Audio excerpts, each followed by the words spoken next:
Hello, y'all, and welcome back to the Playmakers Corner podcast. I am one of your hosts for this episode, Kodey Stoffer, and today we got something a little bit different for you on this Friday. We got some more season previews, talking about last year's recap of some teams, graduating seniors, returning playmakers, and then a window of wins / projection of how we think their upcoming season is going to go. So I'm going to open up this first part of the episode with the 6 teams from the last year's 2A Southwest, talk about if they're in a new league, what that kind of looks like, new level of football, what that looks like, as well as recapping how they fared last year. And then following that, we're going to take a small break, and Coach V is going to take us through a couple more previews as well. So we got a nice blend, a nice little mix for you guys here today. And then right back on Monday, Coach V will be back with some more. Then I'll be back next Wednesday with 2A Flatirons and 3A Denver Prep. And then following that, we got another combined episode between Simon and I the week after. So thank you so much for tuning in. If you haven't already, you can always see whenever we post new episodes on any of our social medias. That's Instagram, Twitter, Facebook is where we post our episode covers. And you can listen to us anywhere you can find podcasts. But with all that being said, it's time to dive into the very first preview here, talking about the Montezuma Cortez Panthers here.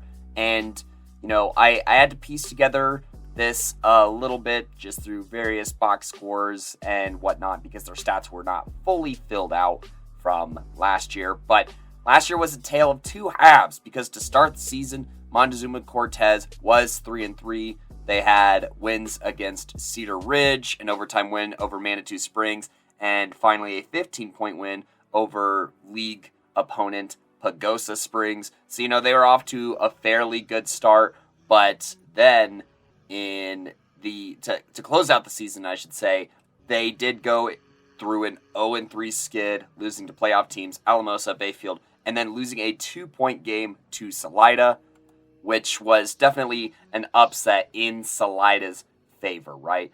Last season, they were really green on the offensive line. They had a first-year starter under center who has since graduated. But looking ahead to this upcoming year, they have a junior quarterback who could come back. And they were very young in the backfield with only a single senior, seeing carries through one game. This team did not post a lot of stats, but from the looks of it, they will have a ton of juniors returning with also some freshman representation on both sides of the ball, or I guess I should say sophomore representation in this upcoming season. They were getting contributors from a handful of places. That would explain things like this 3-game skid to end and just the very hot and cold nature of this Montezuma Cortez season, right? Just because you have a lot of inexperience, you're not able to score very consistently. I mean, you have such a wide range of points they're able to produce, right? You have a season high of 27 against Pagosa, and then you also have in their other wins, 26 and 24. But other than that, I mean, anytime they scored 34 in this final game against Salida and still found a way to lose, despite that being the season high for their offense. That can be highly chalked up to inexperience on defense, being pretty young. I saw in a lot of this film that teams were able to get through their offensive line and create pressure pretty quickly. But with a lot of these key pieces on the offensive line returning, you could see some seriously drastic improvement in a pretty short amount of time for this Montezuma squad. But, you know, I still think that there are plenty of questions for this Montezuma Cortez squad. But, you know, improvement is wanted, and the line on both sides should take a step forward, like I was talking about this year, which could spell success combined with a schedule that has some intriguing games. You know, the last 4 games, they're extremely tough. You have Delta, that's a playoff team on the road. You got Bayfield, who was a playoff team last year on the road. Salida, I think, is a team that is much improved from last season. And then you have an Ignacio squad that I think is also solid.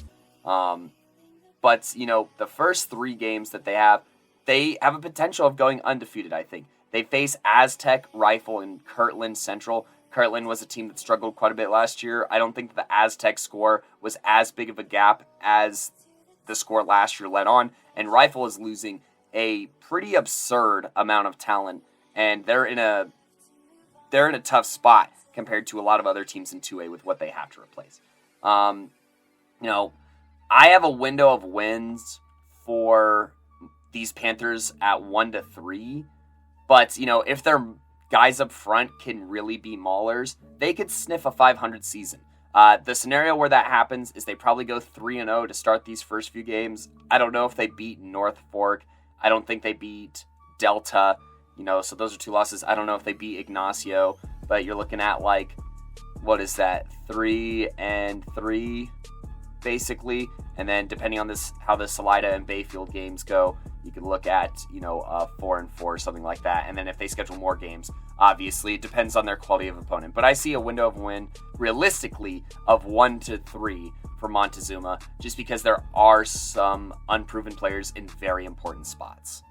Continuing forward, we have one of my favorite mascots, logos, representations of a school in the entire state. I'm talking about the Alamosa Mean Moose with this very imposing moose. I talk about it every time, I feel like. But, this was a playoff team last year, and an interesting one that has some really capable athletes.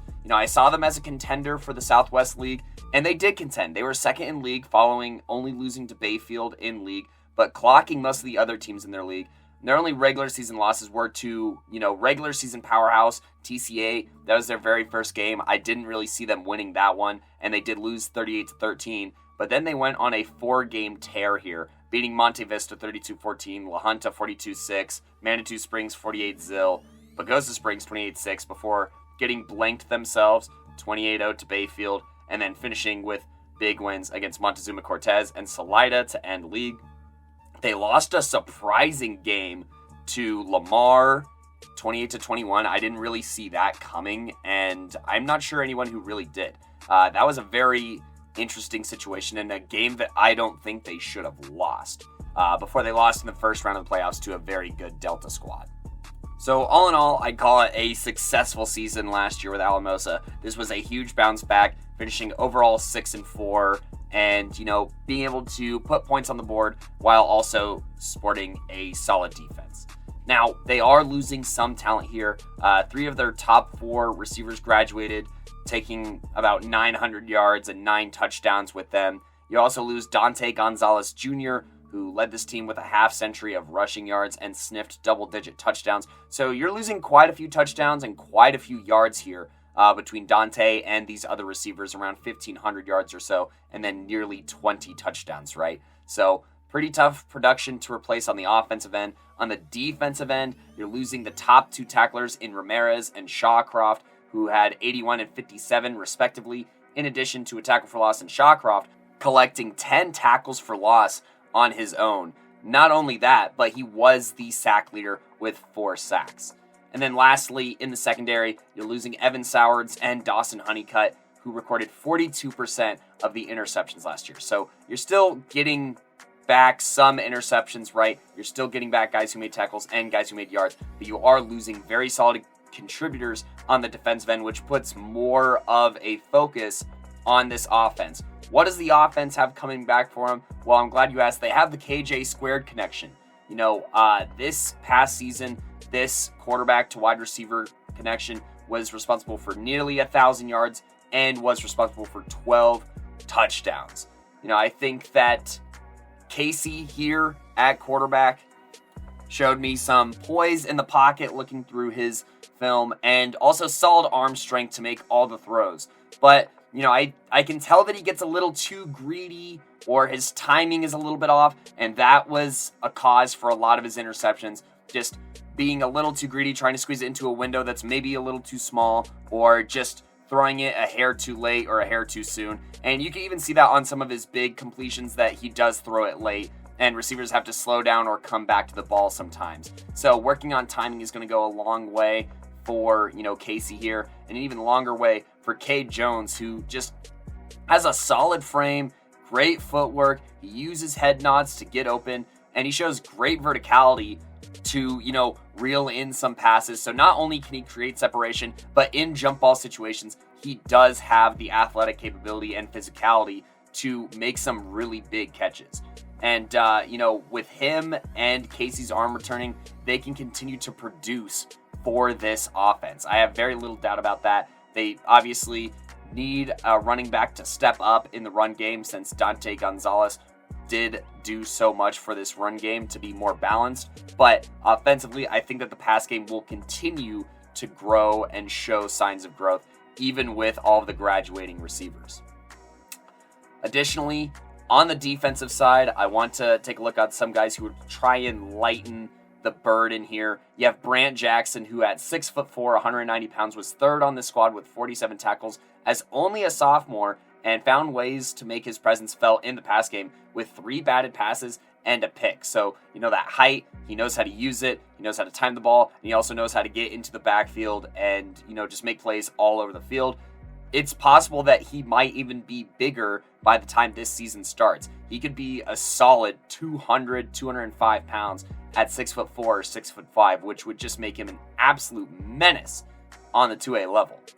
You also get second leading tackle for loss leader Kodey Lopez returning to the fold following a solid production last season.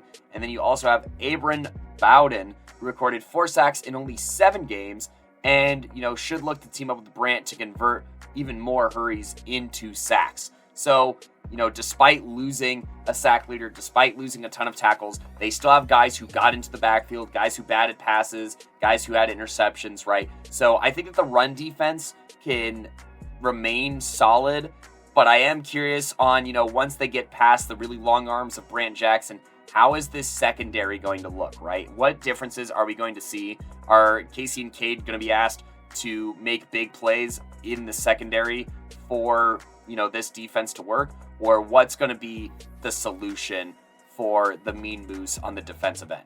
But, looking ahead to their schedule this year, I think it's very interesting. You have a contest against 3A Pueblo Central. I think that's going to be a pretty tough draw to start with, but it balances out with a game against Gunnison right after. So I think that they'll probably go 1-1 before getting tested once again by TCA. On the flip side, they do have this game at home, which might help, but I think that TCA is a consistent contender on the 2A level. So if you do lose this game and you drop to 1-2, it's not the worst thing. But then heading down the rest of the schedule, I don't really see too many excuses for losses. I think that you should beat Pagosa Springs for a second year. You should beat La Junta. You never should have lost to Lamar in the first place, so you better beat Lamar. You should beat Manitou Springs, even though by this point in the season, by October 14th, Manitou will be a much better team than the start of the season. I think logarithmically more so than a lot of other teams in football, just because of the participation and when people can kind of get it together, right? But, maybe they lose this game to Florence. I want to say Florence is a really good squad. They have themselves a really good quarterback, and they are pretty deep in skill position almost every single year. So if you do lose this game to Florence, there's an excuse for that, but then I don't really think so with Woodland Park here. So say they lose to Pueblo Central, TCA, and Florence. That puts this squad at 6-3, which I think is a reasonable record for the Mean Moose. And, I think that led by their star quarterback and receiver, they should be in the 5-7 window of wins or wow, with a very realistic possibility of matching their 6-win regular season from last year. Their defense has to show me more against contenders, and this quarterback has to play smarter before I recognize them as a true heavyweight in 2A football. However, I think that they are still a solid squad for this upcoming season and one that will make the playoffs for the second year in a row. Speaking on one of Alamosa's opponents, I'm talking about Pagosa Springs. This is a team, this Pirate squad that slid from their league title in 2020 to a 2-7 record this past season. That saw wins against Kirtland Central in New Mexico and a win against Salida, an 8-point win to be exact. But, those 2 games may shake out different, as well as a handful of these other games, right? As far as graduating seniors, you are losing Will Aucoin, who graduates after posting 26 tackles, 4 for loss, and 2 sacks. And then you're also losing Tommy Barker, who led the team in interceptions this past season and will be missed in a secondary, and was also a contributor in, just the tackling game with 33 tackles himself. However, I am optimistic for these Pirates. I think that, they were a very young team last year. Lots of sophomores were getting snaps, lots of underclassmen. And so this year, I think that they are bound for improvement with all the varsity experience that they have, as well as, just a whole offseason to get it together, right? You have Colt Lewis coming back.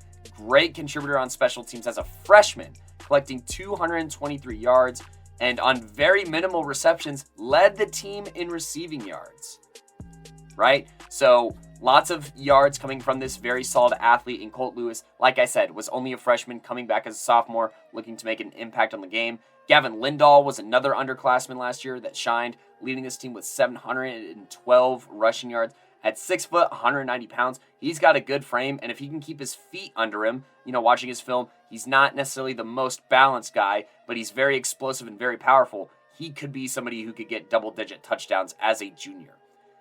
Not to mention, on the defensive side of the ball, I talked about Will and Tommy graduating, but other than that, 10 of the 12 leading tacklers return, with plenty of underclassmen representation that includes, leading tackler Harley Armillo, who posted over 50 tackles and 4 for loss, and then tied for the lead in tackles for loss. You have Gavin Lindahl, as well as Heath Fulbright, who returns to the fold following a 5 tackle for loss season, right? So you're getting a ton of tackles for loss coming back. You're getting leading tacklers back. You're getting a lot of juniors, incoming juniors, I should say, as well as, incoming sophomores who are contributing and sophomores from last year who are contributing. So this team will continue to be a bit on the younger side, but they were extremely young last year.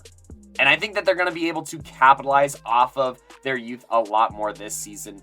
And as of the research that I did, and as of today, they have 7 games scheduled at this moment in time. And so, they open up the season on the road against Centauri before playing Florence on the road, then playing Alamosa at home, then 2 more road games against Delta and Kirtland Central before finishing, or at least what's left of their season, against Salida and Bayfield, right? And there's a wide window for this team with relatively unproven winnability, but lots of athletic upside. A lot of these young players, super athletic, very versatile, but are they going to be able to do every single thing at a high level, or are they going to be able to do everything at a okay level? Is going to be a pretty big difference on this squad. I definitely think that looking at the schedule, they could start this year 0-3 or 0-4. I'm not sure what this Centauri team is going to look like this next year. I'm going to be staying tuned for Coach V's episode on that. But, they are the defending 1A state champions. I think that they could have held their own against a lot of 5A squads last year. Without Mason Clonch, we'll see, right? Not to say that they won't have any returning talent, but they could lose a game here to Florence, to Alamosa, and to Delta. They could be in a 1-3 or 0-4 hole here. But following that, they could cap a win in New Mexico. And I don't think that the last 2 games will necessarily be cakewalks. And of this 7 game schedule, I can see 2-5 or 3-4 pretty realistically. And, they're going to have to try and schedule their last few games very carefully if they want to eke out a winning record. I think best case scenario for this team, depending on the other 2 games that they schedule, they could be 5-4 and maybe eke into the playoffs as a 16th seed.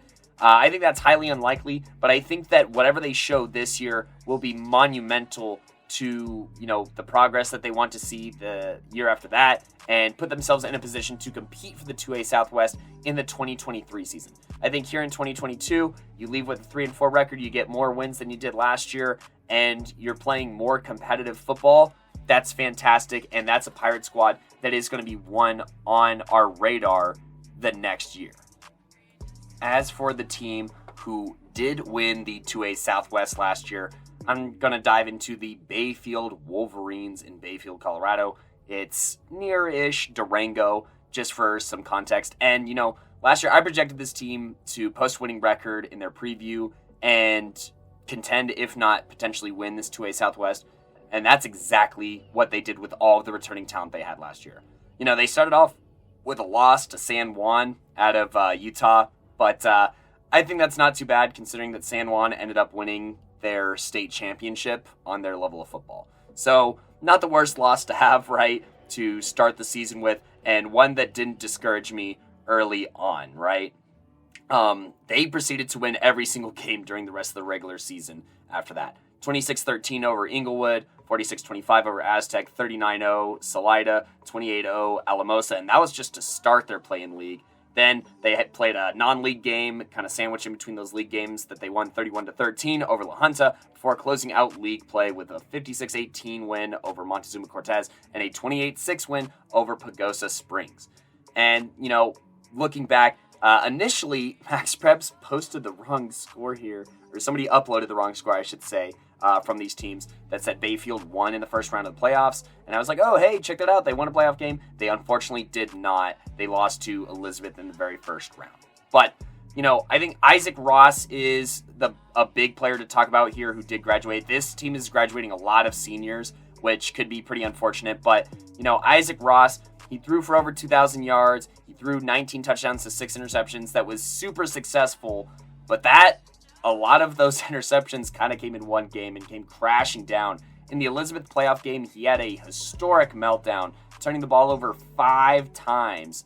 But other than that, during the regular season, he was a very quality passer, somebody who I felt was pretty smart with the football during the regular season, but, wasn't necessarily the most athletic guy. Not that he had to be, since in the backfield you did have Cale Schaefer. He was a back whose film I dissected in the offseason, whose stout power will be missed in the backfield, that saw him average 7 yards per carry. And, his production both in and out of the backfield will be sorely missed, as he was extremely opportunistic on receptions and was averaging 13 yards per catch on primarily screens and dump-offs. So basically every time he caught the ball, he was worth a first down, more or less. You're also losing the leading receiver in receptions, William Sullivan, who, had 40 receptions and nearly reached 400 yards. You're also losing the leading touchdown receiver in James Mars, who caught 5 touchdowns. And then, you also have Kobe Pryor, who was an All-State honorable mention lineman, who, was a guard on this team for parts of the season, and also defensively collected 80 tackles and 8 for loss. A lot of these same guys here who I talked about on offense were also contributors on defense. Between Ross, Pryor, and Schaefer, they were the leading tacklers, and Ross was second on the team in interceptions, while Andrew Peacock was the senior and led the team in sacks. So they're losing 6 of their top 11 tacklers, including Ross, Pryor, and Schaefer, guys who are able to force turnovers, guys who are able to get into the backfield and disrupt offenses. And, another thing, this isn't a graduating senior, but it is a departure, and it is a notable loss, and one that I think should worry Bayfield a little bit here.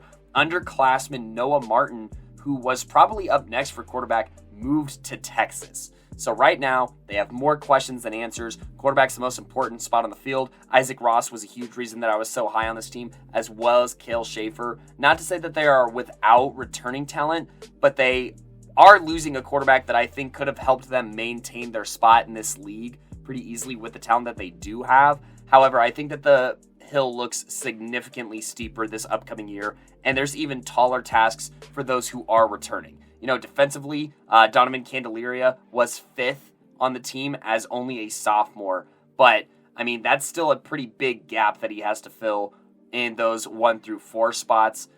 You are getting the leading yards receiver back in Nicholas Twett, who hopefully makes whoever's job is under center a little bit easier. And he was one of 2 leading receivers overall on this team.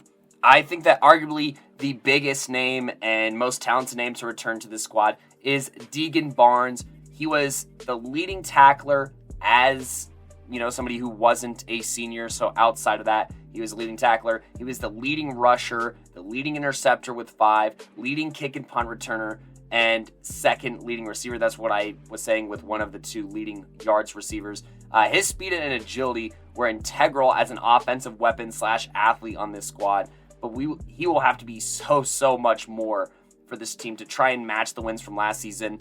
I think that there's a very real possibility that we see Deegan taking snaps and being just like one of those teams that just gets the ball in the hands of their best athlete and see what he can do with it. With Noah Martin's departure, I think that Deegan might see some pass opportunities as well as run just a lot of read options, jet sweeps, and stuff like that for this Bayfield squad that just has a question mark in my eyes at the quarterback position. I do think that the quality of opponents from last year to this upcoming season has drastically improved. I mean, they faced San Juan again to start the year, but, following that, they do have a game against Aztec on the road in New Mexico before facing Moffat County, one of the best 2A schools and one that I talked about on another episode. Then they have Centauri, this Bloomfield squad in New Mexico. That they're probably going to lose to because they were really solid last year. But then, luckily, in league, they have Montezuma Cortez and Salida. These games will be significantly closer than they were last year, and they'll actually have to significantly try, and I'll tell you about Salida here in a second, before facing Delta, who is a team that I will talk about at the very end of this episode, or at the very end of this segment, I should say. And this squad is going to be a 2A contender. So you have that, and then finishing the season against Pagosa Springs. I think that to have any chance of going 500 or any chance to make the playoffs, they need to go 500 in these first, 2, 4, 5 games, 6 games. And their window of wins is wide, depending on how they could fill the shoes of their senior class and how much Deegan Barnes is asked. He could carry this team to at least 2 wins, but they have to show me more to be on the high end and capture 5. So window of wins between 2 to 5. I could see them starting off 1-4 before maybe going 3-1 in league and try and even out their chances there. That puts them at 4-5 overall. 9. Yep, 4-5 through 9 games. That's a tough sell to make the playoffs, especially in a league that I'm pretty sure will have Delta in it this year. So tougher season for sure, unless they have a revelation at the quarterback position. Like I said, losing Isaac Ross is one thing, but losing Noah Martins to, transfer basically, or just family moving, that sucks pretty bad for this Bayfield squad.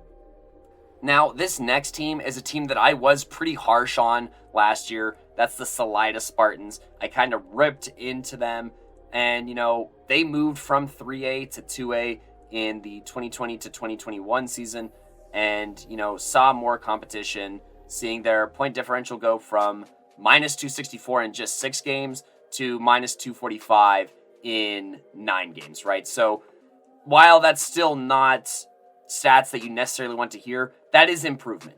That is improvement. They won their first game since the 2019 season when they won a 36-34 thriller over Montezuma Cortez at the very end of the season. That is the kind of high note that you want to end on, especially for a team that has so many players coming back. I also would like to note that their very narrow loss to Manitou Springs I'm pretty sure that was on a literal Hail Mary. But other than that, they struggled with turnovers and defense this past season.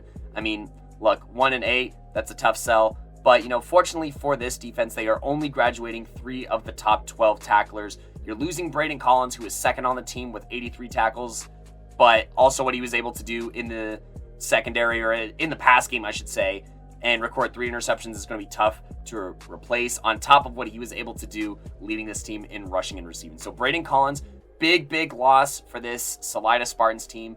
But like I said, this defense is returning a lot of snaps. Especially with Drew Johnson, who as a junior recorded 123 tackles and 11 for loss, which were both leading the team, and he was an all-state honorable mention, and a gang of sophomores on this defense. You got Clayton, Gentile, Edgington, Graff, who all recorded double-digit tackles and combined for plenty of tackles for loss. With another year under this belt, this Salida defense could really take a step forward. I genuinely believe that they have a lot of the tools, and they showed enough promise, especially in this very, in certain segments of games, that they can come in clutch, right? Against this Montezuma Cortez team, making opportunistic stops. On top of that, I think the majority of sacks on this squad were from sophomores, and they also forced a lot of hurries. So with increased strength, speed, and size, from sophomore to junior year, as with any program, any athlete, any player, these hurries could translate to even more sacks on defense. More sacks on defense means teams passing the ball more, means more interceptions, and you can play a little bit more aggressive. Who's going to get these interceptions? Well, incoming junior Daniel Edgington returns from a season that saw him log 2 interceptions and a fumble recovery while leading this team in kick return yards. He has solid frame, solid speed, I should say. His frame is the thing that could, kind of hold him back a little bit. But if he's able to get more interceptions, set up this offense with short fields, that is going to be the formula for Salida this year, forcing a lot of sacks, getting some strip sacks as well, recovering fumbles, getting interceptions whenever the quarterback is getting bullied or pressured, and setting up this offense with very short fields. I look to junior quarterback Caven Lake, who has the wheels to rip off really long runs, but he's got to cut back on turnovers. He lost 4 fumbles last year, and he threw it to the wrong jersey an additional 5 times. So he was responsible for 9 turnovers, but, like I said, he has a year to figure it out, right? He's had a long offseason to figure it out, and I think that, he'll be more properly utilized as a running quarterback with the wheels that he has, and I think that that'll be nicely complemented by stout running back Christopher Graff, who is returning to the picture. And with what this team should be able to do defensively, with what they should be able to do in, the run game, that should make the pass game improve drastically as well. Not to mention that Lake's second and third best targets in Dieselin and Ortiz return following seasons that saw them post 13 and 29 yards per reception respectively. I think that having all these players returning in key spots is very important. I do think that they might have some questions on the offensive line, but defensively, this is a team that was allowing, basically 36 points a game. If they are to do better, and with what they are returning, I think that they could cut that down to maybe 22 points per game, which is still relatively a lot, but is way better than last year, right? And, I think that in this very first game, they may have bit off a little bit more they can chew, because this Buena Vista team is going to be a 1A contender. But, and make sure to listen to Simon's episode from this most recent Monday, the 18th, in regards to that Buena Vista team. But, following that, they have a chance to show how much of a gap they closed against a Woodland Park squad that throttled them last year. I expect this game to be significantly closer, and even if they do start off 0-2, I do expect them to get a win against Rye. If the defense takes the step forward I'm expecting, combined with a surprising leap on offense, this team could win 5 games.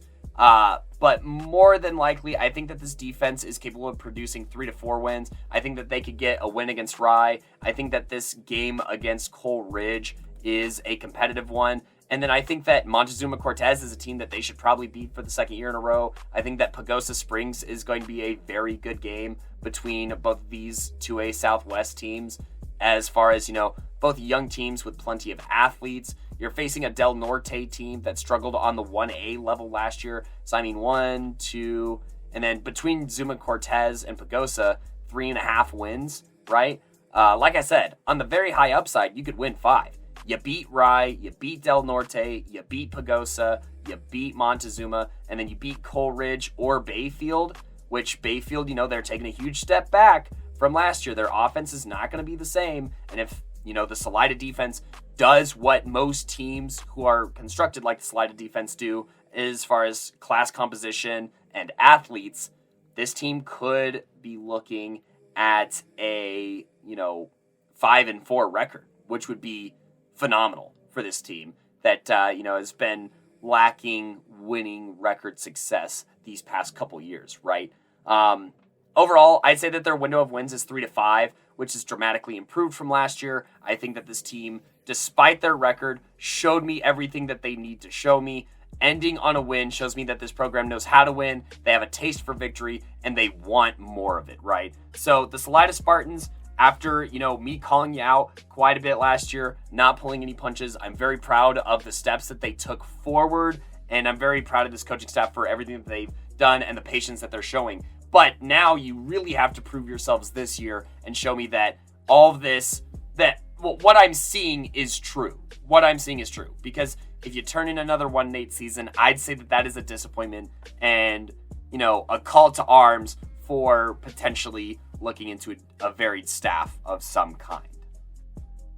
And last but certainly not least for me on this segment, I'm going to be talking about the Delta Panthers. This is a team that's come up a handful of times, and, looking back to last year, they were just very well balanced, and they were capable of executing really well. I mean, they scored 407 points and only allowed 113. That's a formula for a winning record, and an overall 9-2 record that saw them, start off with 2 very dominant wins against Summit and Salida, 27-0, 49-0, before losing game to a 3A playoff team in Palisade, 28-10, and that was just right before they went undefeated for the rest of the regular season. 49-8, Montezuma Cortez, 63-0, Coleridge, 56-0, Aspen, 42-14, Basalt. This was another playoff team in 2A that was very solid. Very close 17-14 win over Moffat County to win their league, right? As they went 5-0 in their 2A West League last year. So much improved from even 2 years ago, but winning that league was massive for this Delta team. Then they would take care of business against Rifle before facing Alamosa in the playoffs, beating them 45-14, and then losing to a very red-hot University team out of Greeley that had one of our top 5 quarterbacks in the senior class last year. This was a fantastic year and a huge success when you consider how young they were at quarterback, but they weren't young at every position, and they will be losing some depth and talent. I'm looking at leading rusher and 1,000-yard club tailback Timothy Horn, who graduates following a 6-yard per carry season and 700-plus yard game performances. Just absolutely incredible showing that he put on through those games, and I think something that will be missed as far as balance in this offense. And, he also had 11 touchdowns and was responsible for about 30% of rushing scores last season. You also have Hunter Goff, who, while leading the team in receiving, will be more missed on the defensive side of the ball, I believe, because he was the only 100-plus yard or 100-plus tackler on the team, and he'll be departing, as well as taking 5 turnovers by himself. With Hunter, Horn, Butler, and Sandoval graduating, they will be losing 4 of their top 6 tacklers, and I think that they'll be taking steps back in the trenches as first-team All-State lineman Gus Butler, who I mentioned was in the top 6 of tacklers, and Trayton Sandoval will both be graduating, and they had 92 combined tackles, right? So in the trenches, they're losing some depth. At linebacker, they're losing some depth. And then at running back / wide receiver, they're losing some depth. So what is going to keep this Delta Panthers team afloat? Well, I'm glad you asked. And if you've been a fan of the podcast and you've been paying attention, you know about 2A 2021 Newcomer of the Year, Ty Reed, who scored 27 touchdowns as a freshman combined through the air and ground, and already has a playoff win under his belt as a second-year player. As a sophomore player, he's already known what it's like to win in a playoff game and what all that entails and what you have to do in order to maintain that level of success, right? So he has all of that going for him. Taking a look at his stats last year, he definitely had a reduced role of some sort. Since scrimmage yards wise, he was only responsible for about 1,300 total. And I think that those numbers will take dramatic increases. Didn't quite throw for 1,000 yards last year. I think that's something that will happen more so this year. Didn't quite run for 500 yards this year. I think that that's something that's more likely to happen this year, especially following a season where he ran for 14 touchdowns on only 46 carries, right? So basically a third of the time that he was running with the ball, he was getting a touchdown. But that's not to say that all of these are really short gains. He had a long of 45 last year that was the third longest run on the entire team. And the other 2 longest runs will be returning. You have Damian Gallegos, who's returning. He didn't see a ton of carries last year, but he did have the second longest run with 54. And you're also getting a sophomore in Houellette, who had the longest run last year with 58 yards. And those aren't even the best players in the backfield. You do have incoming junior Asai Carrillo, who recorded 387 yards, 6.3 yards per carry, and 4 touchdowns. I think that he's going to be tasked primarily with filling the hole that Timothy Thorne Timothy Horn is leaving. And then, in the receiving game, you have a lot of guys coming back. I mean, look, Carrillo caught passes, Gallegos caught passes, and Gavin Brewer caught passes as well. And then you also have Connor Workman. These guys combined for 665 of the 1,095 yards last year. So even with Goff graduating, you're getting plenty of guys who caught plenty of yards. All of these guys caught multiple touchdowns last year. And I think that this offense will continue to click, maybe a little bit more air heavy, but not because they have to, but because that's where the talent is. I think that they'll also be able to run the ball very well. You're also getting leading sack artist from last year, Easton Byer, who returns from a season that saw him record 6 of the team's 15 sacks, and they will be returning another 3.5 sacks from a variety of juniors. So they're getting the majority of their sacks back. They were a team that was above the national average in getting to the quarterback, and I think that will only continue to grow this year. I think for a deeper run into the playoffs, you do want to record probably around 20 to 30 sacks on quarterbacks, or at least record close to 50 hurries as well. So you want to see a lot of these hurries turn into sacks, and you want to see more people find their ways into the backfield because, they are losing their leading interceptor, but they do have a secondary still coming back. Gavin Brewer was somebody who was able to be tied for second in picks with class of 2024 player Rylan Bynum. Those two guys both had 3 interceptions apiece, and Bynum is not alone in the sophomore class of defensive back who were able to be playmakers for this team. Landon Clay led the team with 6 pass deflections in the secondary last season. So you get more pressure on the quarterback, you get more sacks, you get more hurries, forcing quarterbacks to make really bad throws to Gavin Brewer, to Rylan Bynum, and then hopefully Landon Clay can convert some of these pass deflections into more interceptions. This is a team that, could be exceeding how many interceptions they had last season, right? And that's something that gets me very excited for this Delta team that I think was very offensively and defensively sound, but has even more upside to be better this year, right? And, talking further on that, Clay Sandridge was second on this team in tackles with 72, and number 3 tackler, sophomore Tucker Johnson, was second team All-State, and he returns having led the team in tackles for loss with 5. So they are losing, like I said earlier, they're losing, I want to say 4 of their top 6 tacklers, but 2 of those the 2 who are returning were numbers 2 and 3, right? So you do have a sigh of relief there. You do have very physical football players in Clay and Tucker. I mean, those are just like football player names, you feel me? And I think that, this season will look really different. They're in the 2A Southwest now. They're no longer in the 2A West, or at least according to Max Preps, that's what it looks like. And they have a schedule that I think is going to prepare them a little bit better for the playoffs, minus the fact that they are not playing Moffat County. I wish that they put Moffat County on here. But, looking at their schedule, their very first game is a home game against University. I think that this is a game where they can avenge, that playoff loss from last year just because of the talent that University is graduating. But, this is a team in the postseason that, I saw Delta potentially beating. And, they lost by a couple of scores. But Ty Reed, with some more experience, with an offseason of work, hopefully working with a lot of these receivers who did contribute so highly last year, they can expand their offense a lot more. Following that, I think that Eagle Valley is going to be a very interesting test for Ty Reed. This is a team that runs a multiple kind of hybrid defensive front, and one that I'm excited to, kind of dive into at some point. But, They will be a test for Ty Reed, but I think talent-wise, Delta should win this game. I think that they should also win this game against Rifle. Overall, talent-wise, I think that they're probably more talented than the Academy. However, the Academy has some pretty stellar athletes on offense that will test this Delta defense and make them pay for any missed tackles that may happen. Once they're in league, I think that they should go 4-0. I think they should beat Pagosa, Salida, Bayfield, and Montezuma Cortez. Most of these teams were teams that, didn't fare well against heavyweights like Delta last year.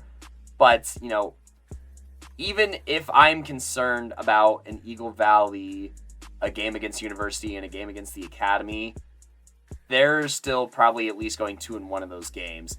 And I think that worst case scenario, out of all these games, say they lose to an Eagle Valley team and University or the Academy, like I said, 2-1, 1-2 worst case scenario, that still puts them at a 6-2 record. And I think that their window of wins is between 6 and 7, depending on who they schedule for another game. This could be a team that has one of the top 4 seeds in the entire 2A tournament, but, the strength of schedule may hold them back, so they will have to win big against the Academy if they do want to be favored heavily towards that end of the year, kind of, that pre-postseason poll, I should say, and they will have to start off with a very dominant win against University. And on the bright side, they do get to host that game.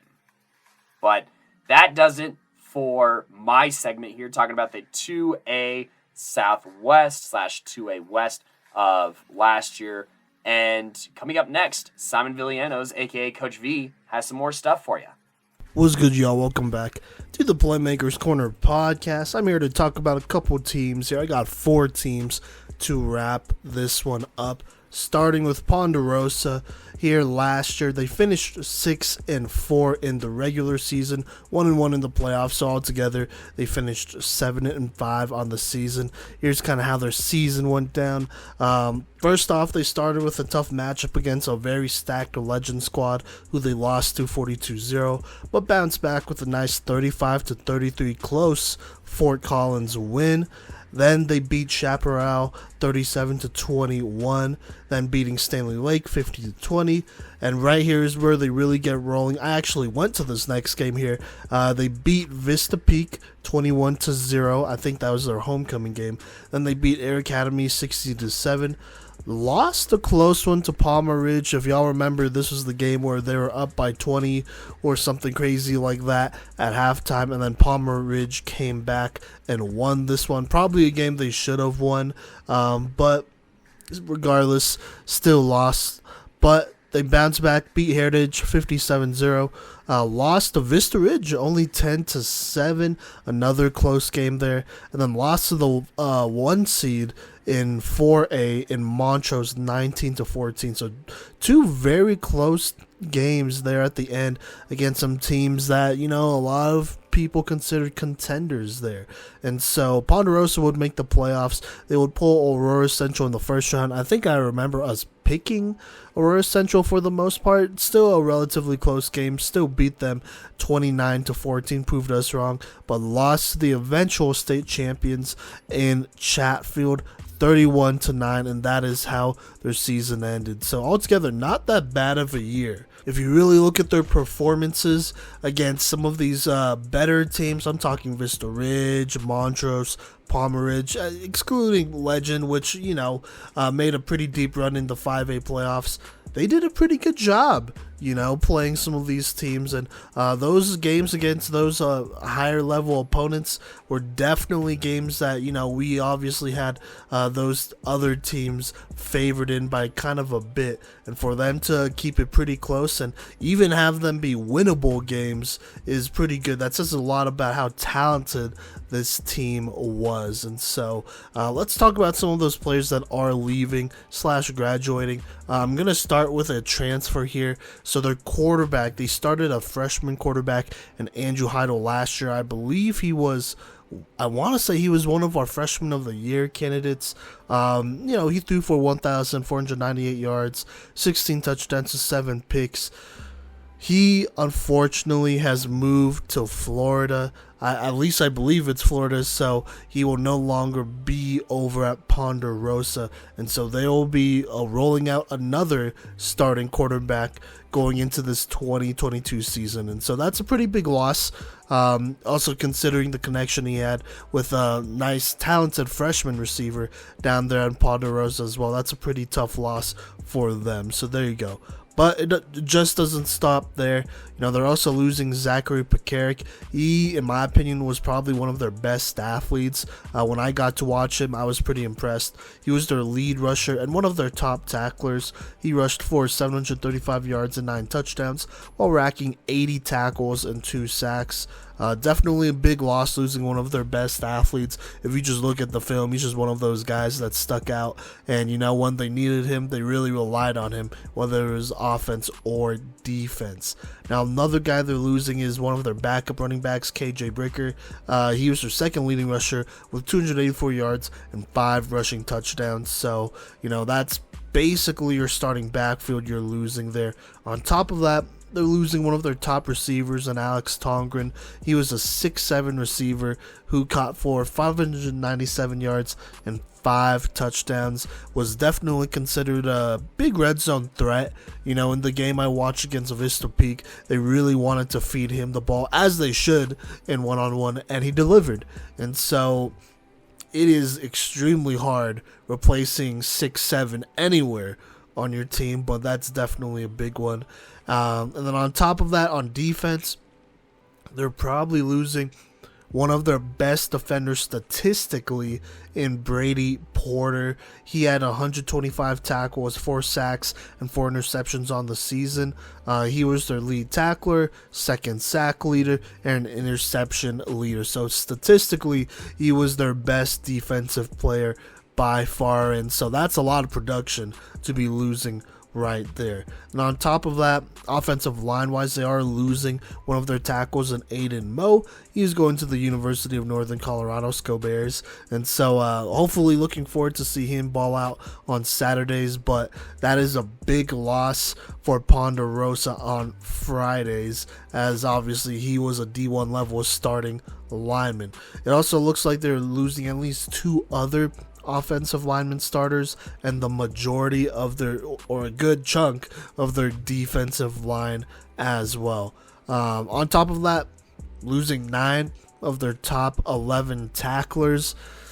Oof, that's a lot of your defense and offense that they are losing. But let's talk about some key players here, because I think Ponderosa will still be okay. Also, they're a pretty relatively well-coached team as well, so I'm not like super worried, but definitely gonna have to take a step back here, or maybe take a, compared to last year, take a step back. So let's go ahead and talk about this team here, starting with their freshman receiver, Max Mervin. He had a standout year as a freshman, catching 48 balls for 521 yards and 5 receiving touchdowns. Going into this year, he is, I would think, the undisputed wideout 1, and should be a big help for his quarterback. Definitely a guy that could turn up year by year and continue to get better.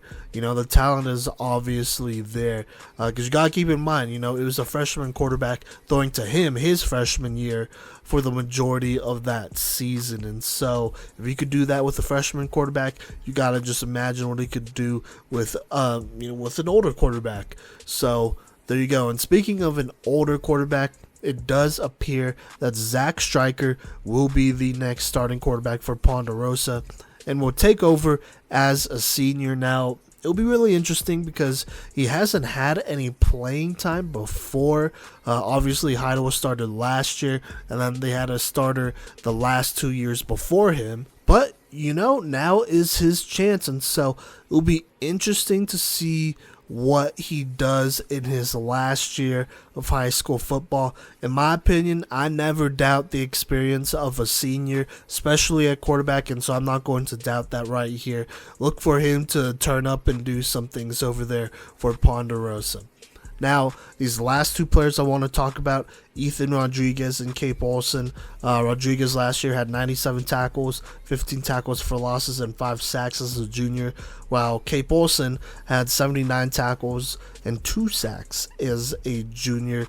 Look at this pair of linebackers to lead a relatively inexperienced defense, but a defense that has been, sounding impressive over the offseason. I've heard some good things. Heard they're really fast and strong over there. Maybe a little bit green, but you do have these two linebackers holding it down. They had experience from last year, and this Ponderosa team, like I said, is usually pretty well coached here defensively. They'll be productive, and so I'm really looking at these two to hold it down on defense. And with that being said, I'm not super concerned about some of the losses on defense because of an Ethan Rodriguez, a Cape Olsen, all that great stuff. All that being said, Ponderosa, they're a very young team. I expect them to have a solid defense and then an offense that probably shouldn't be lagging too much if they do have a senior quarterback out there who, by now should know the system. If he doesn't know the system, then there's issues there. But I would imagine a senior quarterback would master the system as good as he could have by now. And so let's go ahead and predict the record, talk window of wins. Ponderosa does not have an easy schedule at all, by the way. This would have been a hard schedule for last year's team. And so just keep that in mind. But to open the season, they play Erie, who was in state last year in 4A. And I'm just going to be honest, I'm going to predict this one as a dub for Erie. This Erie team is really good, should pretty much pick up from where they left off last year. And I'm honestly probably more concerned about the Ponderosa offense keeping up in this game with Blake Barnett and all the weapons he has over there, plus that big offensive line. So I'm going to give that one to Erie. After that, they play Chaparral. I'll talk about Chaparral later here in this episode. I'm going to give this one to Chaparral, but I'm going to acknowledge that this is probably going to be a really close game. And that it might even be a toss-up game to some. But I'm just going to say this. I think Chaparral has a little bit more experience here. They are losing some players, but in my opinion, they're returning more players with with a varsity playing experience. And so that's why I'm going to give them the dub. If this game was a little bit later on in the season, I think the game might be a little bit different. So there you go. But definitely a close one that I have them dropping here. After that, they play Golden, and I'm actually going to give them the dub here. They do have Giselle Riley IV out there over in Golden, but they're losing from last year. They're losing their starting running back, their top 3 receivers, some defensive players. On top of that, they're losing their head coach to Ralston Valley, and so I'm not really sure what to expect from the Golden head coach here. There's definitely a lot of questions, but honestly, Ponderosa, even to win this game, I think they need to still play Giselle Riley fourth tough here. They gotta really prepare for him, and I think they'll be ready for him playing the likes of Blake Barnett and Chaparral right before this one. And so I'm also looking at Striker in the offense to really turn up here and, maybe not have like an amazing 4 touchdown, 5 touchdown game, but, be able to score 2 or at least 3 times, I would say. And I think that's very doable for Ponderosa, especially looking at what Golden is returning on defense. And so I'm going to go ahead and give them their first dub here. Will be a hard fought one and should be a close one though. After that, they play Legend. I'm going to talk about Legend later on in this episode, and so I'm going to go ahead and give Ponderosa the dub here. I just think Legend is losing way too much, and Ponderosa should win this one against a very young team that may be in an identity crisis. Yeah, we'll see. They got a lot of spots to replace. Like I said, we'll talk about them later. After that, they play Palm Ridge and Denver South. I'm predicting both of those as losses. Just both of those teams have just a lot of athletes. A lot more, I think, that are proven and that have a couple years of varsity experience under their belt.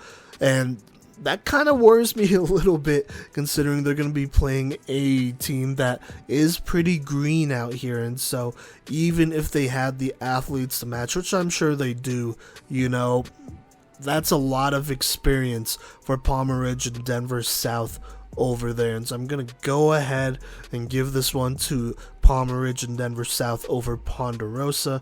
But after that, Ponderosa plays Vista Peak, Far Northeast, and Thomas Jefferson. I think all 3 of those games should be wins. Look, I mean, first off, three of those teams are, I believe those three teams are losing a lot of players to begin with, but even then, I think they would have been able to beat them last year. So, there you go. But, yeah, so three dubs against them. Then, to end the season, they play Bear Creek. I think Bear Creek is just losing a little bit too much here. They were a very good program last year, but I think this year will be a bit of a rebuilding year.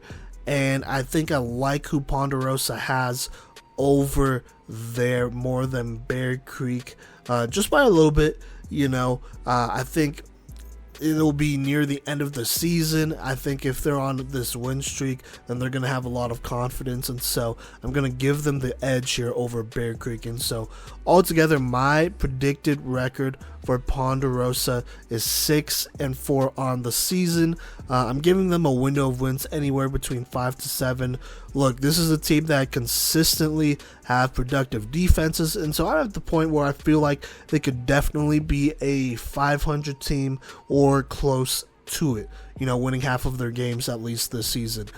But I'm also intrigued by a more mature quarterback, age-wise, throwing to Max Mervin and what that could potentially be. But I wouldn't be surprised if they have some growing pains and, drop a couple more games than I predicted and just barely miss the playoffs here. So we'll see about Ponderosa. Like I said, real green, but I think they're still talented enough to at least get to 500 or close to it. Alright, now up next, we're going to talk about a team that played Ponderosa last year in Legend High School. Last year, they had a pretty historic season, went 9-1 in the regular season, 2-1 in the playoffs, losing to the eventual 5A state champions in Cherry Creek High School. Here's how their season went, going game by game. So they went ahead, played Ponderosa that first game, beat them 42-0. Then lost to Mullen 25-21. A little bit of an uncharacteristic game there, but bounced back, beat Smoky Hill 35-8, beat Mountain Vista 34-7, beat Westminster 42-8, beat Pine Creek in a close one 26-23. Back-to-back beat Regis Jesuit in another close one 42-41. Then they beat Douglas County 49-7. Beat Doherty the same way 49-7. Beat Chaparral 45-14.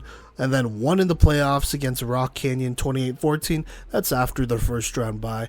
And then beat Arapahoe in the playoffs 35-14 as well, before losing to Cherry Creek 48-14.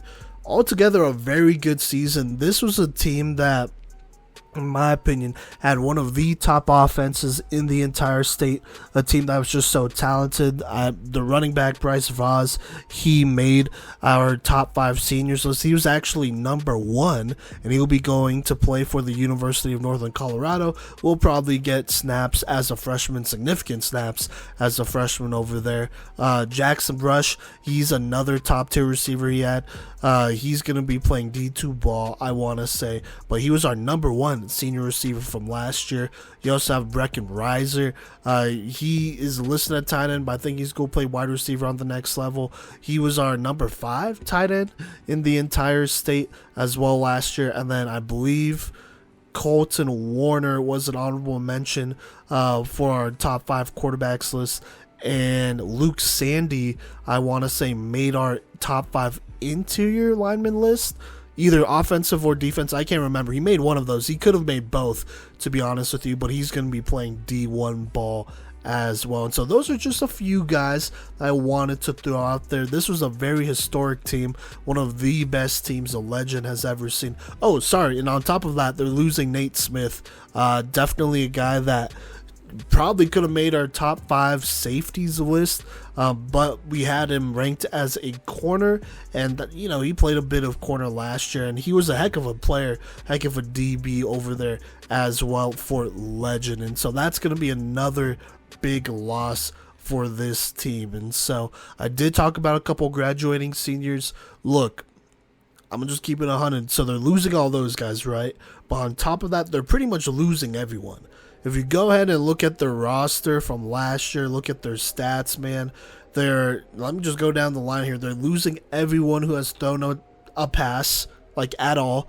So all their quarterbacks, all the people who threw a pass last year are gone. So that's 28 touchdowns that are accounted for. They're losing Bryce Vaz, who and his backup, who accounted for 26 of the 31 rushing touchdowns they had last year. So that's a big, hit there. They're losing their top 6 receivers, which includes, like I said, Jackson Rush and Breck Reiser. That's 26 touchdowns between those 6 receivers there. Like I said, they're losing Luke Sandy, played offensive and defensive line. They're losing Rudy Gish, who was a starting lineman as well. They're losing 10 of their top 11 tacklers, which does include their top 3 sack leaders. That's 22 sacks gone. They're losing all the players who got an interception last year, except for one. So that's 16 of 17 interceptions gone. Altogether, they are maybe returning 2 or 3 starters from both sides of the ball. That's including both sides of the ball there. They're getting hit pretty hard. This is going to be a pretty catastrophic rebuild, not because they don't have talent waiting, but because they're losing pretty much all of their proven talent. I have not seen another team graduate this many starters on offense and defense, because there's just so many touchdowns and stats to be accounted for. Like I said, go ahead and look it up on Max Preps, man. It's seniors all the way down for most of those stats there, and so that's really hard to lose here. But let's go ahead and talk about some key players for Legend, because they do have some players still over there. One of them, Gavin Taylor, he's going to be one of their few returning linemen. Will be a junior this year, but last year he contributed 45 tackles and 5 sacks on defense. He'll probably be pretty key to rebuild around on defense here, and so look out for Gavin Taylor. And then I'm going to shout out these 2 guys here, Alex Martinez and Nate Sandy. They were sophomores last year, but they played running backs. They were the backups to Bryce Vaz. But I think Alex Martinez is probably going to be the guy who'll get the start, and then Nate Sandy, he'll be in there as well. I mean, Legend has done this before, where they've had plenty of talented backs rotate in and out there. But look to Alex Martinez to really take over. I mean, Martinez, he had an 11 carry, 86 yard, 1 touchdown game against Westminster. So you have a little bit of experience there, while Nate Sandy, he was used sparingly throughout the year. Obviously, being behind a guy like Bryce Vaz and Martinez, that's kind of a tough go, but he still put up a solid 90 rushing yards doing his thing there. So look at those 2 guys to, kind of give an identity to this offense to build around. And then another guy I do want to shout out is Julian Castro. He'll be a returning lineman as a junior. Could definitely see a bigger role moving forward. And yeah, so those are the guys. Those are the guys they had on varsity last year that had playing time as little as they did. Now, I'm going to shout out all these players here because they will be incoming freshmen. They were on this Parker Hawks team, this 8th grade Parker Hawks team that was extremely successful throughout their entire time playing together in those 2 or 3 years that they were together. I'm talking about that team with Gage Turnbull, Michael Marcinich, Tristan Tafoya, Ryken Banks, their star running back. That's going to be a team that is going to, most of them are basically going to Legend, and so that's going to be huge for them. I don't know what their contributions will look like right away. I don't know if they're going to start freshmen or if they want to wait it out or whatever, but it's not too far out to believe that they might get opportunities to play sooner than later. If not this year, then maybe next year. And so I do want to shout out the Parker Hawks team because I really loved watching them play. Got to see them play a couple of games, a couple of their middle school games this last season, and was super impressed all around. They had a lot of talent over there, and there's plenty of players that I'm missing out on mentioning here too, but those were just the ones that came to mind off the top of my head. So there you go. Not a lot of key players to really talk about here. Like I said, this is going to be an extremely young team. I think Kodey was able to talk to the head coach over there, because they actually did make it to the final day of 7-on-7s for that Broncos thing here in the off season, and that's pretty impressive to do with such a young team, but didn't go super far from there. You could tell they were a little bit too young here. I mean, this is going to be an extremely young team, and we'll have to see what happens. There's going to have to be players that have to step up. But as of right now, they aren't established varsity players. They're players that are going to be established as the season goes on. So, with that being said, let's predict this record here. To start the season out, they pull Vista Ridge, Pomona, and Castleview. I think these 3 games are extremely difficult, as is, but they do have a lot of senior talent, a lot more senior talent than this Legend team does. So I'm going to go ahead and chalk these up as losses for Legend, and, go ahead and favor Vista Ridge, Pomona, and Castleview in these games. They just have more seniors, and good seniors at that, and so that's a tough 3-game stretch to open against. So there you go. After that, they play Ponderosa. Talked about Ponderosa last segment there. This could be a little bit of a toss-up game, like I said, but Ponderosa, they are returning a couple more sure things at this point. I think that Ponderosa could beat them, but I'm just going to keep this door open here. Don't be surprised if Legend gets some things going and sneak a dub here against a Ponderosa team that is losing a bit of their own as well. So yeah, after that they play Legacy. In my opinion, this is another little bit of a toss-up game considering the players they are losing and the players they have over there, but this will be an extremely young Legend team, and Legacy, they are returning some players on offense here, some key impact players on offense, and so that's why I'm going to go ahead and give them the edge here over Legend. Then they play Chaparral. I'll talk about Chaparral next here, but they're losing their fair share of elite athletes, but they are returning 2 very exceptional ones, 2 who may cause a lot of trouble for this Legend team. So I kind of consider this one a close one, but Chaparral, in my opinion, have 2 legit stars over there, and so I'm going to go ahead and favor them. And then after that, oh my gosh, Legend, they play Fountain Fort Carson, Pine Creek, and Regis Jesuit back to back to back. Look, these teams are playoff teams, contenders, if you want to say that. And I just think at this point, Legend is not quite there. So yeah. And then they play Douglas County to end the season. I think Douglas County might surprise a lot of people here with the guys they have going into this year. I'm going to talk about Douglas County not on this episode, but on Monday's episode, so keep an eye out for that. That'll be episode 187 here. But I just think Legend may be able to get something going late here at the end of the season, so this might be a dub here.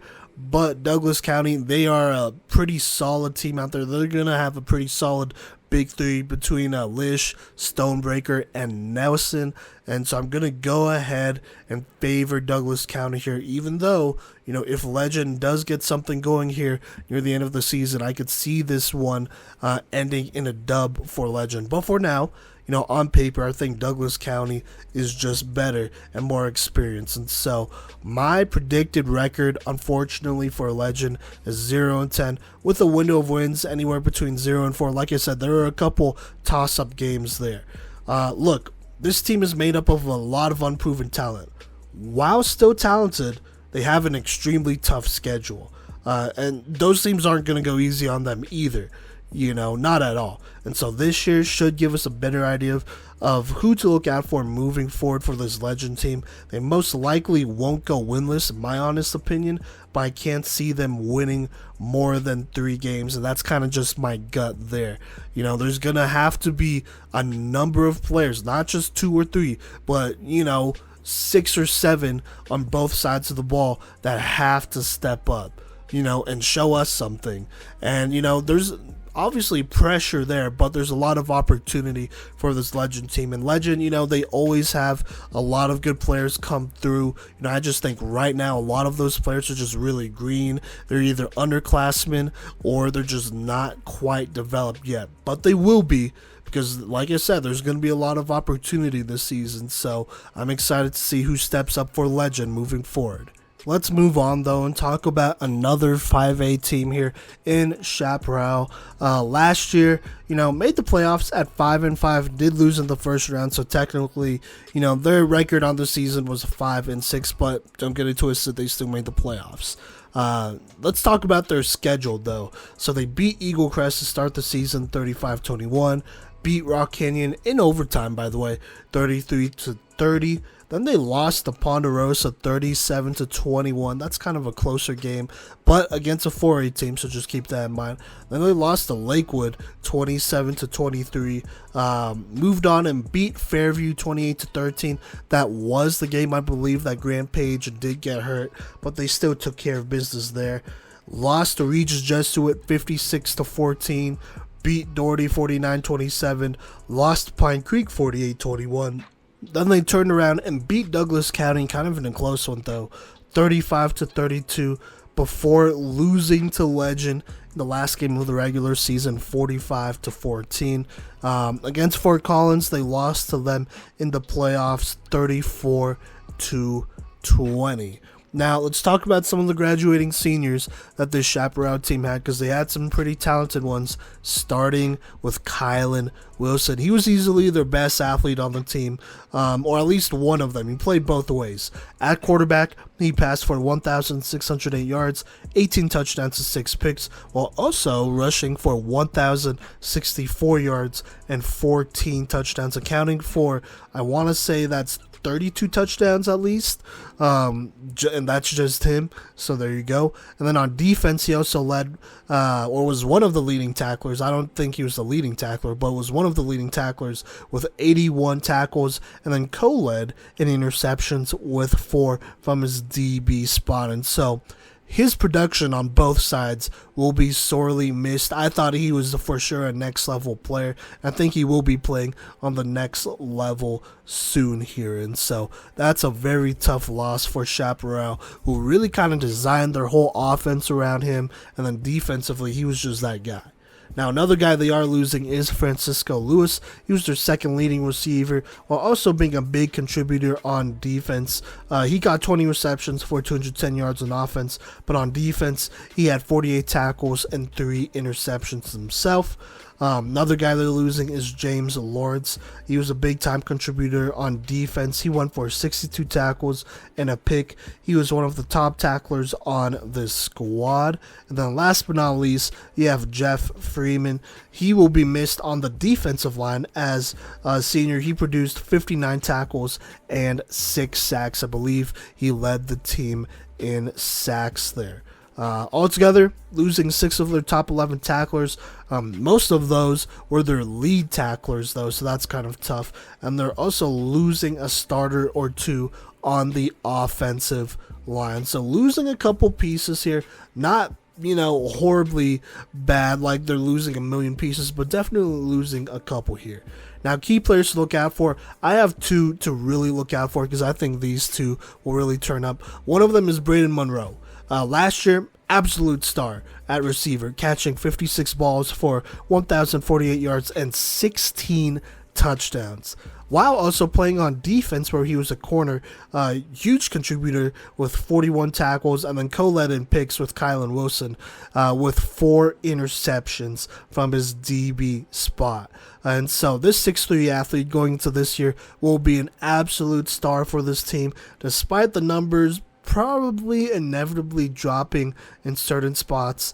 I'm going to throw this out there. I'm not sure if they will, but I'm going to throw this out there because I would not be surprised if they do it. But he may potentially be moved to quarterback this year in an effort to use him the same way they use Kylan Wilson. Just have another great athlete out there that could run the ball and throw the ball a little bit. Obviously, that would mean he won't be out there to catch it, and so there might be some problems, but if they do decide to go with a greener quarterback, then Braden Monroe will be an absolute star out there and should help out his quarterback a lot.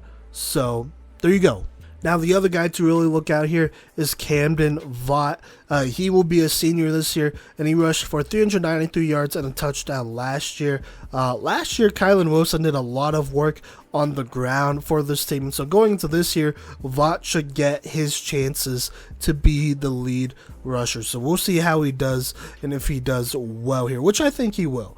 But he also led the team in tackles with 81, and he should be a leader on defense as well. Another great two-way player. So those are the two guys to really look out for Chaparral. I think, and by the way, they'll both be seniors. And so I think they're going to really build around those two guys because they did lose a lot on both sides. So look for that.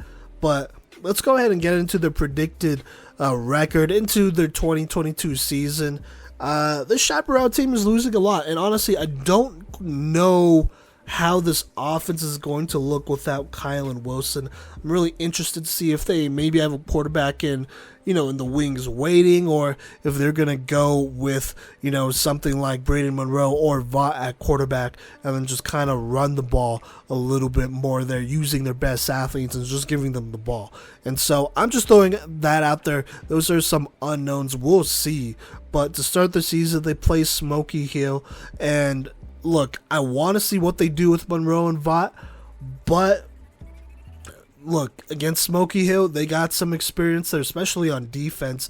And then offensively, they're returning their quarterback who had an excellent playoff game. Go ahead and check that out if you haven't yet. In Tyleek Bowers, that's a quarterback that you kind of got to keep an eye on. He could definitely rip you apart if he wanted to, and I think he's going to take steps going into this season. And so I'm actually going to have them losing to Smoky Hill to start.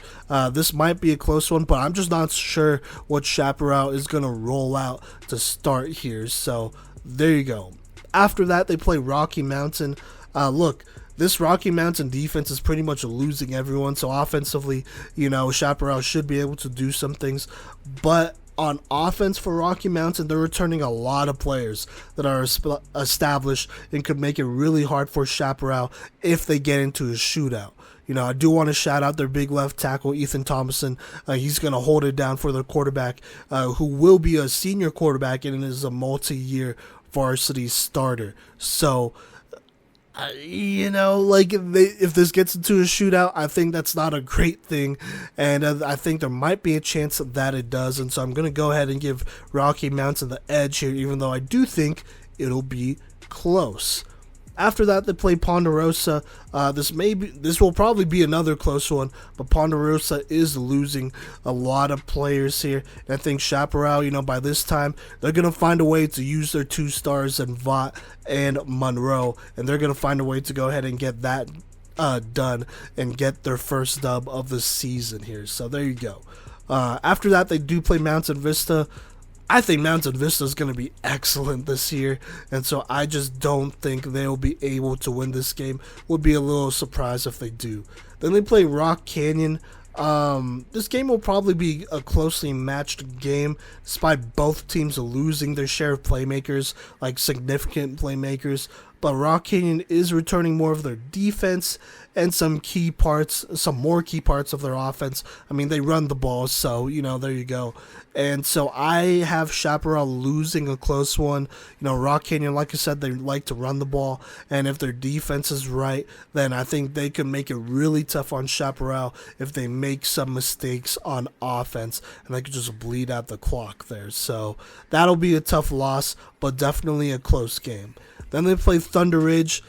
Oh my God, this Thunder Ridge defense is sounding like they're going to be a top 5 unit in the entire state here. They've had a great offseason, and then they're also returning multiple playmakers on offense. I'm going to go ahead and assume by this point Thunder Ridge is starting their young freshman quarterback, DJ Bordeaux. And, I did get to follow him throughout all of his middle school career. I think he's the real deal. And honestly, I just don't think this is a game Chaparral can win. And honestly, even if DJ wasn't at quarterback, I think this is a game where Thunder Ridge, they just have a lot more defensive players returning that'll, do their thing as they usually do. So there you go. But after that, they play Legend. I think Chaparral should be able to beat Legend. Legend is facing an even worse rebuild here after graduating pretty much every starter except for like 2 on both. That includes both offense and defense, and so Legend will have some good young incoming pieces. Don't overlook them. But if you're Chaparral, if you're Vaught, if you're Braden Monroe, you find a way to get it done and get your playmakers the ball and win this game. Then they play Douglas County. I think this will be another close one, kind of similar to last year, but not similar to last year, as Douglas County still have a solid core over there, more so than I would say Chaparral does. And so I'm going to go ahead and give Douglas County this one. Wouldn't be surprised if they squeezed this one out, though, but it's just going to be a really tough game. Whoever plays quarterback for Chaparral will have to be on top of their game. Cannot have a bad game by any means. Can't even really have an average game. So there you go. Then to end the season, they play Regis Jesuit, Fountain Fort Carson, Pine Creek. Look, I just don't think there's any way that they could beat those 3 squads there. Those 3 squads are extremely talented, in my opinion. 2 of those 3 are contenders, and then 1 is for sure lock to make the playoffs. I guess all 3 are locks to make the playoffs, but you know what I mean there. So altogether, my predicted record for Chaparral High School for this 2022 season is 2-9. Have 11 games scheduled, by the way, which is interesting. And I'm giving them a window of wins anywhere between 2 to 4. This is a rebuilding year, in my opinion. I'd be surprised if they made the playoffs this year. I can't imagine them using Vaught and Monroe the same way they did last year, and so that might be a wild card if they could find a way to get a lot more production out of those 2, to really power this offense. But for now, I think they are simply outmatched. I mean, there's going to be some, players that'll be able to step up, do their thing, but as of right now, they're unproven, and so I'm just a little unsure about that. But, Chaparral, they do have some stars over there, so don't completely overlook them. They'll be able to flip some of these games for sure here. Let's move on, though, and talk about our final team, at least on this episode, and that's Regis Jesuit. Last year, in total, went 8-4. Let me go ahead and go down the line here and talk about their schedule. So to start out this season, they played Valor Christian, only lost 24-6. Bounced back, beat Highlands Ranch 52-17, beat Mullen 35-21, beat Smoky Hill 42-7.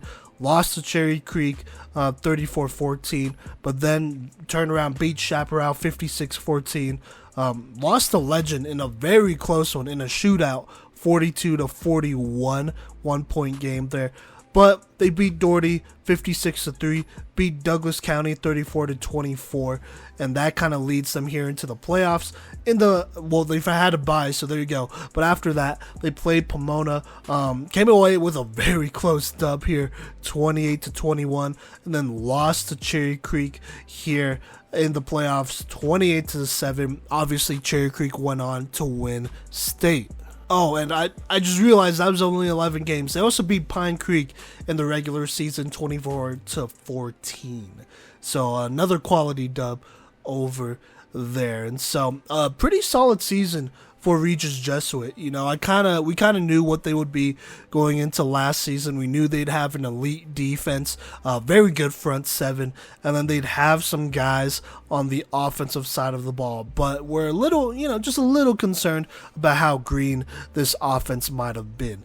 But let's go ahead and talk about some of these graduating seniors, as they do have some very good ones that are leaving, starting with their starting running back and lead rusher, Xavier Carroll. He rushed for 870 yards and 12 touchdowns, while on defense also racking up 37 tackles.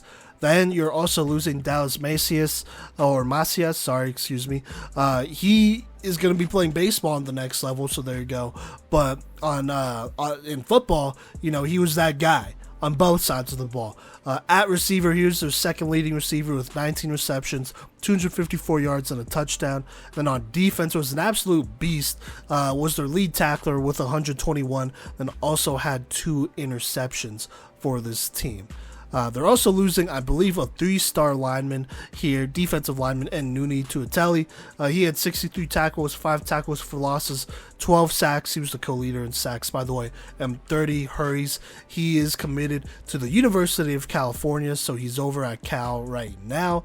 And then they're also losing Ezra Ikuban. He had 25 tackles, 3 sacks, 5 tackles for losses. He is graduating. He's going to be playing for the University of Northern Colorado, so that's another D1 guy. And then you also have Jaden Franklin at defensive tackle. He had 59 tackles, 10 tackles for losses, 2 sacks, played guard, defensive tackle for this team. Also made our top 5 interior defensive lineman list. Will be playing on the next level as well, and so that's another loss there. Then they're losing Logan Hilliard. He was a starting defensive lineman / O lineman. He had 53 tackles. And then last but not least, at DB, they are losing Dervin Taylor III. He had 35 tackles and 3 interceptions and 13 pass deflections at defensive back. Now, despite losing a lot of D1 talent, by the way, Regis Jesuit, they're going to have a lot of key players here, a lot of great players that I think are going to step up, starting with Hayden Moore. Their outside linebacker should make up for a lot of the players that are losing on defense. Last year, he went crazy and was one of their top tacklers with 111 tackles, 11 tackles for losses, 5 sacks, 9 hurries. He's absolutely going to be one of the top defensive players, top linebackers in the entire state. So there you go, probably a D1 guy as well. So just keep that in mind. They're also returning Albert Anthony, well, I'm going to call him Anthony Medina, as a backup running back. He ran 80 times for 612 yards, 7 touchdowns, which is pretty solid. He's looking to step up as the top guy. He'll be a junior starter this year. And in my opinion, I looked at his film. I think he's an absolute athlete, and he could be one of the top running backs in the entire state. I'm going to throw this out there. Vision does need work. I think part of that is because, his rhythm was a little disrupted being a backup, so he's not going to get all those touches, consecutively in a row that backs need to get into a rhythm.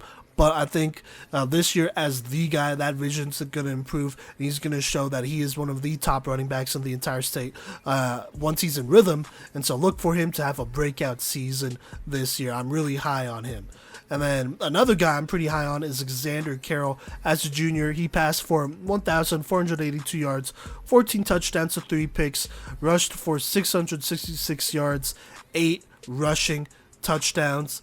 This is a name to look out for. In my opinion, I absolutely believe he is a next level athlete, and it'll take talented defenses to shut him down.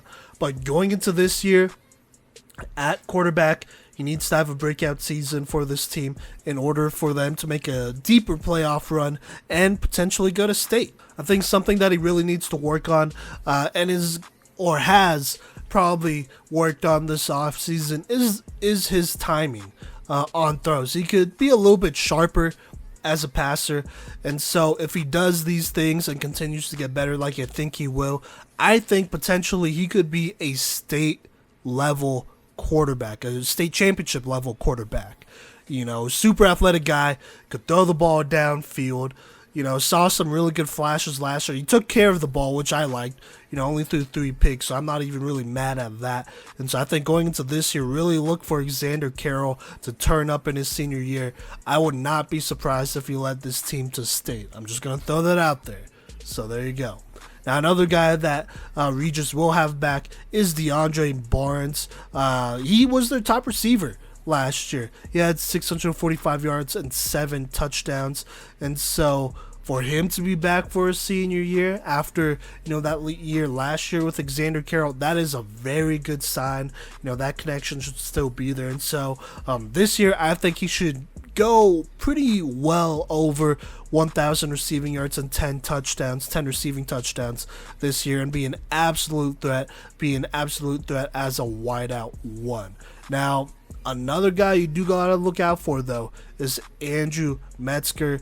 This 3-star tight end is one of the best tight ends in the entire state. Definitely someone that is on our top 5 senior list, or who will be on our top 5 senior list here. But he's a 6'5", 235-pound tight end committed to the University of Colorado. Last year, only caught 18 balls for 166 yards and 2 touchdowns, but obviously look for that to go up this year as he takes on a bigger role for this offense.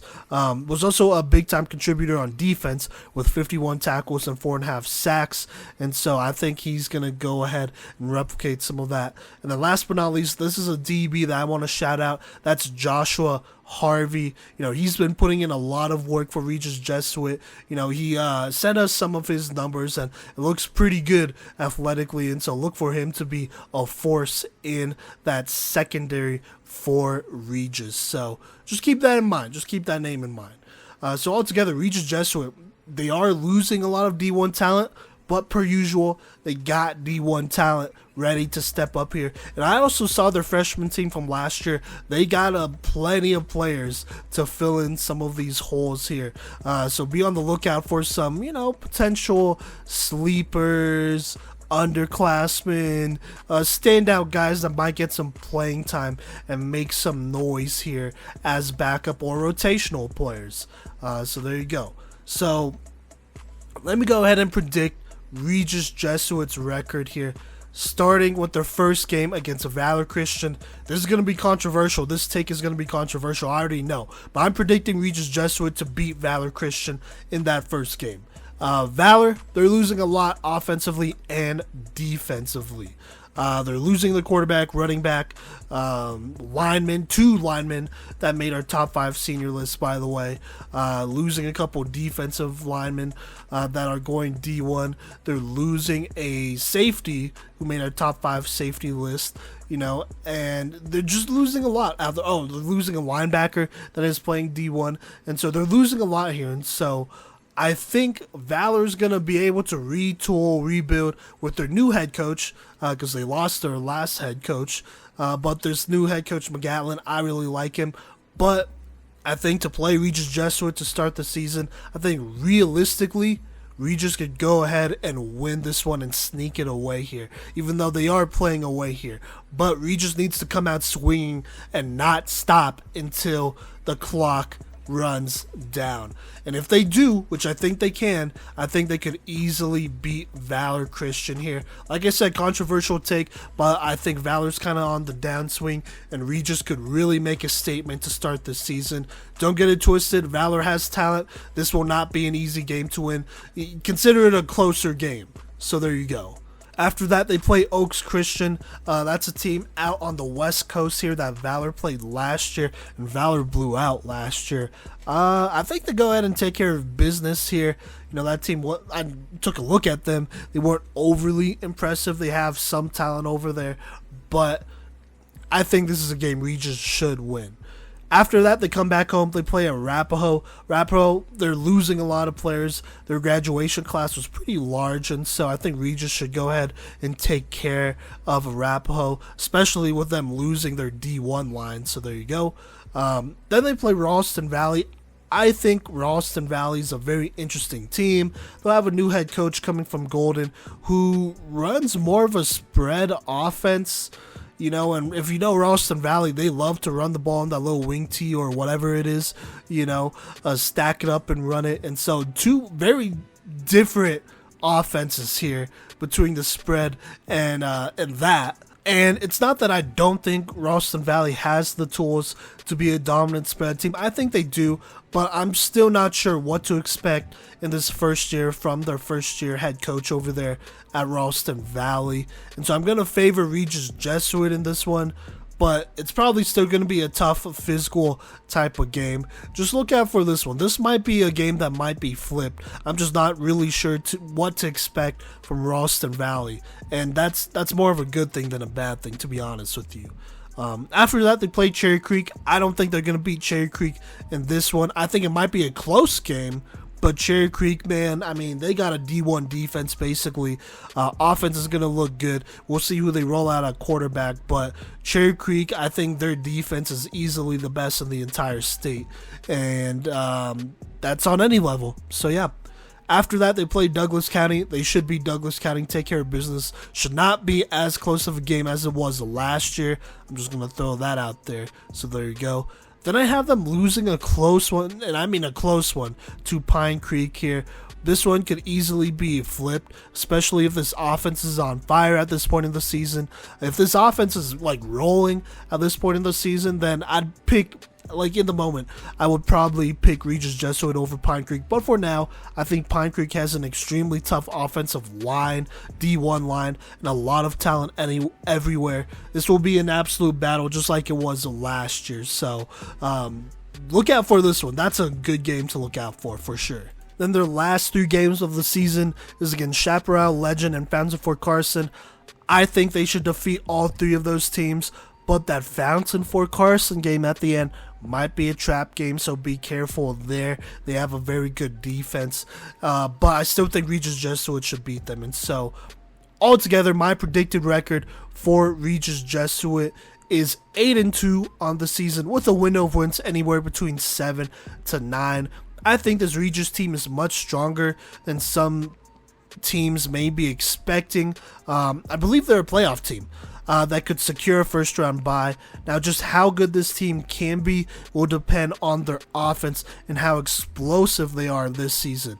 If that offense is the real deal, then they should take care of business in some of these games against opponents like Valor, Cherry Creek, and Pine Creek. I think those games will be very, very telling, but we'll see. You know, I'm really excited for this Regis Jesuit team. I think they're for sure a contender, and we'll see how this next 2022 season turns out for them. But anyways, there you go. That'll wrap up this episode of the Playmakers Corner podcast. Thank you so much for rocking with us. If you want to know when more episodes are going to drop or when they have dropped, go ahead and follow us. Show some love on social media at Playmakers Corner on Facebook, Instagram, Twitter, TikTok as well. We're posting content over there, and so you'll see when episodes are dropped based on the TikToks that drop at the time. And then go ahead and follow us, subscribe to our YouTube channel and our Twitch account as well. We'll be doing live streams. Kodey and I will for sure be doing live streams of some of these teams for their season preview, so kind of just keep an eye out for that. And in case you missed the live stream for any reason, it will be uploaded on YouTube, full, unedited, there for you to view. So there you go. Thank you so much for rocking with us. We're going to preview every 11-man football team here in the state of Colorado before the 22 season here, and we're really excited to cover this upcoming 2022 Colorado high school football season. But until then, we'll see you later.